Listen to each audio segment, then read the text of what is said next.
पढ़ने वाले हैं कक्षा 11वीं से व्यवसाय इकाई 2 पढ़ेंगे हम। व्यावसायिक संगठन के स्वरूप क्या पढ़ेंगे? व्यावसायिक संगठन के स्वरूप। तो इसका अर्थ यह है कि हम व्यवसाय करते हैं तो हम कई प्रकार से व्यवसाय करते हैं। कैसे? मतलब कि एक व्यक्ति करता है किसी व्यवसाय को, या एक से अधिक, 2 व्यक्ति, 3 व्यक्ति मिलकर के करते हैं। तो ये जो होता है व्यवसाय के स्वरूप होते हैं। साझेदारी व्यापार कर रहा है कि वो एक व्यक्ति व्यापार कर रहा है, या किसी शासकीय और अर्ध शासकीय मिलकर के कर रहे हैं, संयुक्त व्यापार कर रहे हैं। तो इस प्रकार से जो होता है वो होता है व्यावसायिक संगठन के स्वरूप। तो हम सबसे पहले हम पढ़ेंगे एकल स्वामित्व। एकल स्वामित्व का मतलब होता है कि किसी एक व्यक्ति द्वारा व्यवसाय किया जाना। तो इसका हम परिभाषा देख लेते हैं। एकल स्वामित्व वह व्यवसाय है जिसका सारा काम काज, संचालन का कार्य, प्रारंभ, समस्त वित्तीय प्रशासनिक उत्तरदायित्वों को निभाता है तथा आवश्यकता अनुसार वो नियुक्ति करता है। आवश्यकता के अनुसार वो नियुक्ति करता है। तो ये क्या है? एकल स्वामित्व वाला व्यवसाय है। ठीक है, तो हम जान लेते हैं एकल स्वामित्व के आशय। जब कोई व्यापार जो एक व्यक्ति के द्वारा संचालित किया जाता है उसे एकांकीय व्यापार कहते हैं। एकांकीय व्यापार भी उसे ही कहा जाता है। जब किसी व्यापार को किसी एक व्यक्ति के द्वारा ही प्रारंभ, संचालित, समस्त उत्तरदायित्व को निभाया जाता है कि एक व्यक्ति के द्वारा, तो उसे एकांकीय व्यापार कहते हैं।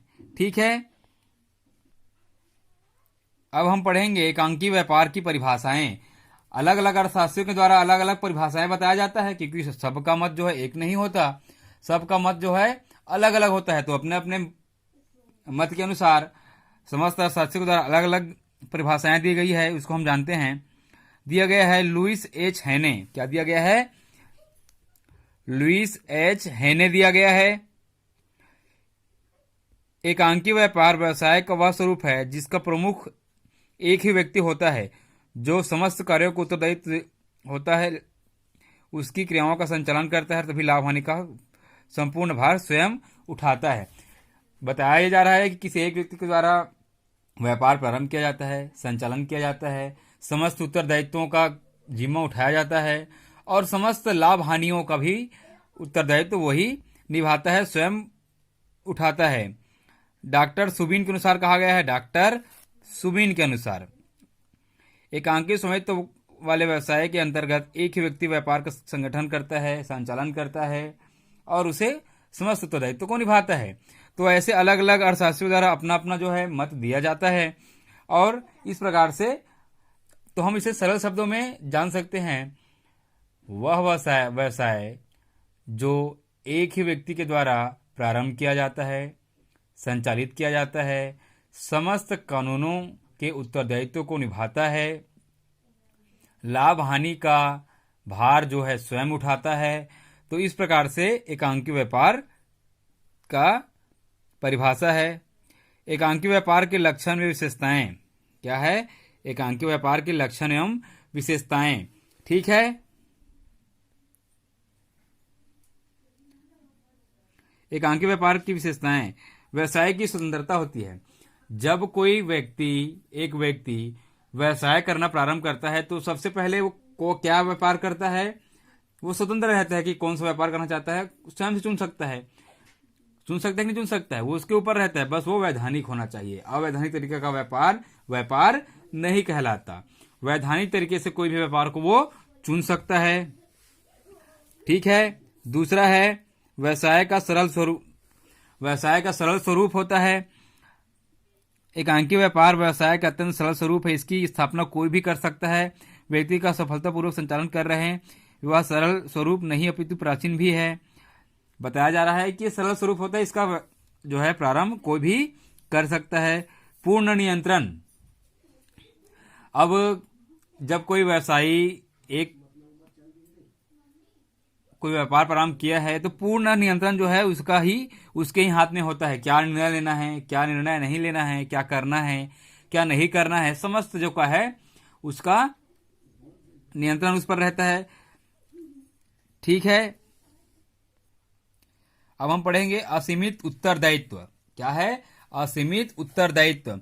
अब हालांकि एक व्यक्ति के व्यापार करने पर कुछ फायदे तो होते हैं, लेकिन असीमित दायित्व रहता है। व्यवसाय का सारा दायित्व, सारा टेंशन एक व्यक्ति को ही होता है ना। मतलब एक व्यक्ति सब काम को देखेगा और सब काम को मेंटेन करके रहेगा, तब वो अच्छे से व्यापार कर सकेगा। तो सारा दायित्व एक व्यक्ति के ऊपर ही रहता है। 5वां दिया गया, व्यवसाय एवं स्वामित्व में कोई अंतर नहीं। व्यवसाय एवं स्वामित्व कोई अंतर नहीं होता। स्वयं व्यवसाय वही करेगा, स्वामी भी वही है, तो वो जब पाता है तब जो भी निर्णय लेता है ले लेता है। पूंजी पर एकाधिक्य। पूंजी पर जो एकाधिक्य, जब हम व्यापार करते हैं तो हमारे पास जो कुछ पूंजी भी इकट्ठा होती है, उसका पूरा एकाधिकार एक व्यक्ति का ही होता है। उसे बांटने की या कुछ भी करने की आवश्यकता नहीं होती। सारा अधिकार जो है एक ही व्यक्ति का होता है। वैधानिक औपचारिकताओं से मुक्ति। बहुत से जब हम साझेदारी व्यापार प्रारंभ करते हैं तो एक कानून के तहत एक बहुत से नियमों का हमें पालन करना होता है, लेकिन साझेदारी व्यापार में ऐसा कुछ नहीं होता। स्वयं वो मालिक होता है, स्वयं व्यवसायी होता है, सारे काम स्वयं करता है, तो उसे ज्यादा कुछ नियम कायदे बनाने की आवश्यकता नहीं होती। सीमित कार्य क्षेत्र होता है। अब एक व्यापार जो है, अगर हम किसी एक व्यक्ति के द्वारा प्रारंभ किया जाता है तो उसे ज्यादा लंबा कार्य करने की आवश्यकता नहीं होती। उसका कार्य क्षेत्र सीमित होता है। भाई एक व्यक्ति कितना ज्यादा कार्य क्षेत्र में कार्य कर सकेगा? ज्यादा नहीं कर सकता वो, इसलिए वो सीमित रहता है। प्रारंभ एवं समापक सुधारक। जब चाहे तब वो प्रारंभ कर सकता है और जब उसका मन पड़ेगा उसे समापन भी कर सकता है। तो इस प्रकार से हमने उसके लक्षण को पढ़े। अब क्या होता है हम देखते हैं। आगे दिया गया है एकांकी व्यापार के गुण या दोष। आगे दिया गया है एकांकी व्यापार के गुण या दोष। इसका मतलब यही है कि उसमें कुछ लाभ भी है तो कुछ हानि भी है। इसे लाभ या हानि तो नहीं कह सकते, इसे गुण या दोष कह सकते हैं। तो सबसे पहले हम एकांकी व्यापार का गुण या महत्व को जानते हैं। प्रारंभ एवं समापन सुविधाजनक होता है। जैसे कि मैंने बताया लक्षण के बारे में, वो जब चाहता है तब प्रारंभ कर सकता है और जब चाहता है तब उसको समापन कर सकता है। इसमें किसी की रोक टोक की वाली बात नहीं होती। कोई नियम कायदा लगेगा 1 साल चलाना पड़ेगा, 6 महीने चलाना पड़ेगा, 5 साल चलाना पड़ेगा, ऐसा कोई नियम कायदा नहीं रहता। जब वो चाहता है तब वो प्रारंभ कर सकता है और जब वो चाहेगा समापन कर सकता है। कार्य में लगन। अब क्या है कि जितना भी ज्यादा वो वर्क करेगा, जितना भी ज्यादा वो मेहनत करेगा अपने व्यवसाय को बढ़ाने के लिए, जितना ज्यादा समय देगा, वो सारा पैसा अगर वो कमाते तो सारा उसी का होता है। तो क्या होता है, जब हमारा कोई भी कार्य सारा हमारा ही पैसा हो, हमें ही लाभ हो, सबसे ज्यादा लाभ हो, किसी को हमें देने की आवश्यकता नहीं पड़ती, तो हमारा कार्य करने का लगन बढ़ जाता है। इसलिए इसमें कार्य करने का लगन अत्यधिक होता है कार्य करने में इसमें, और परिश्रम अधिक करता है। व्यवसाय की स्वतंत्रता। व्यवसाय की चयन में स्वतंत्रता, तीसरा नंबर जो दिया गया है, व्यवसाय की चयन में स्वतंत्रता दिया गया है। तो इसका मतलब ये है कि क्या व्यवसाय करना है हमें, किस क्षेत्र का व्यवसाय प्रारंभ करना है, किस वस्तु का हमें व्यवसाय प्रारंभ करना है, इसके लिए हम स्वतंत्र होते हैं। साझेदारी में ऐसा नहीं होता। ये स्वतंत्रता एकल व्यापारी को मिलता है। साझेदारी में क्या होता है, अगर मैं कुछ और चाहता हूं तो कोई दूसरा और कुछ करना चाहता है। तो इस प्रकार से स्वतंत्र रहता है, अपने हिसाब से चयन कर लेता है। गोपनीयता बनी रहती है। कोई भी जब हम व्यापार के लिए, संचालन के लिए कोई नियम बनाते हैं, कुछ बनाते हैं, प्लान बनाते हैं, विधि बनाते हैं, तो वह गोपनीय रहता है, क्योंकि एक व्यक्ति खुद ही संचालन करता है, खुद ही नियम बनाता है, खुद ही व्यापार करता है, क्रय विक्रय करता है। तो इस प्रकार से गोपनीयता बनी रहती है। गोपनीयता भंग होने की जो डर रहता है वो नहीं रहता। अब दिया गया है शीघ्र निर्णयन। एक व्यक्ति रहता है, किसी को पूछने की आवश्यकता पड़ता नहीं है कोई निर्णय लेने के लिए, तो वो तुरंत ही निर्णय ले लेता है। आगे दिया गया है व्यक्तिगत संपर्क। व्यक्तिगत संपर्क, एकांकी व्यापारी का ग्राहकों से व्यक्तिगत संपर्क रहता है। वो रुचि आवश्यकताओं का पूर्ण ज्ञान होता है तथा समय समय पर अपनी वस्तुओं को चलन के अनुसार बदलते रहता है। मितव्यतापूर्ण। मितव्यता, एकांकी व्यापार के स्वामी के अतिरिक्त संचालन भी होता है तथा प्रत्येक व्यापार सावधानी सतर्कता से करता है, अनावश्यक व्यय से सदैव बचता है और मितव्यता बनी रहती है। सतर्कता, एक व्यक्ति करेगा मतलब वो जितना सतर्कता हो सकता करना चाहता है कर सकता है, क्योंकि एक व्यक्ति के द्वारा ही संचालित किया जाता है।